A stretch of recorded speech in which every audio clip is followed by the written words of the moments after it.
আসসালামু আলাইকুম মামা। ওয়ালাইকুম আসসালাম ওয়া রাহমাতুল্লাহি ওয়া বারাকাতুহু। আলহামদুলিল্লাহ ভালো আছি। কি অবস্থা তোমার? তোমরা ভালো আছো? ভালো। আছি আলহামদুলিল্লাহ মামা, তো দিনকাল ভালো হয়ে যাচ্ছে। ইনশাআল্লাহ মামা দিনকাল তো ভালো যাবে আল্লাহর রহমতে। বললাম বলে কি বলে বন্ধু ফোরাম নামে ফেসবুকে কইছেন, ফেজের তো ভালো ডিয়ে রুজি। আসলে বাকিনারা কথা ভালো শুনছো, মানে কথা ঠিকই শুনছো, ভালো হইছে আইতেছে অনেক। আর আমগরে তো আমরা টান দিন লইতে না, আমরা বেকার মানুষ। আমগরে তো আমরা কিছু হেল্প করতে না মামা। আমগরে কিছু টাকা দিয়ে জানা যে হেল্প করেন। ইনশাআল্লাহ ইনশাআল্লাহ ইনশাআল্লাহ তোমরা তিনজন না? ঠিক আছে অসুবিধা নেই, তোমাকে তিনজনের কাজ লাগবে, সমস্যা নেই।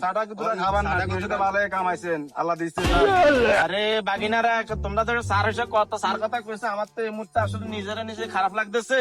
যাক স্যার কথা কইছে, স্যার দিন খাওয়াই কিনলে পকেটে তো টাকা লাগে, ঘুরি না। আপনি কি রুজি করেন? তোমার সব চোর ডাকাতের বই, এই জন্য পকেটে টাকা লাখ লাখ টাকা বলে রুজি করে গেলেন, তুই টিয়া কিচ্ছেন, আমার কাছে কখনো টাকা নাই। পকেটে টাকাটা কেমনে রাখতাম? চোর ডাকাতের বই ননি, আমরা তো টাকা সব ব্যাংকে জমা আছে, তোমাকে চা খাবা মারদিন দেখলে ইনশাল্লাহ চা খাবাই। কোনো কষ্ট হইলো? কথা বলছো এই টাকা রুজি করে আমরা কোনো কিরম ইয়ে আছে না, আমরা আমগরে এক কাপ চা খাবার আরে বাগিনা, তোমরা দোয়া করো, দোয়া করে দোয়া করো, দোয়া তোমরা দোয়া করো, তোমাকে দোয়া দোয়া ফাইলে না মামা আরো উপর দিয়ে যাইতে পারি। ও দোয়া করে আমার কথা উড়ালাই আমি জান।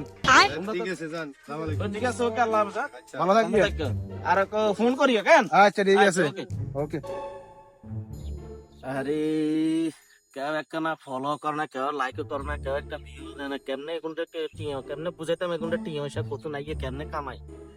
তো আসসালামু আলাইকুম আমার দর্শক ভাইরা, সবাই ভালো আছেন? কেমন আছেন? আলহামদুলিল্লাহ আমরা ভালো আছি। তো আমাদের এক বন্ধু ফোরাম যেটা আছে, সবাই এটা দেখবেন। ইনশাল্লাহ আমাদেরকে বিনোদন আমি আপনাদেরকে বিনোদন দেওয়ার চেষ্টা করবো। তো ঠিক আছে, সবাই ভালো থাকেন। আসসালামু আলাইকুম।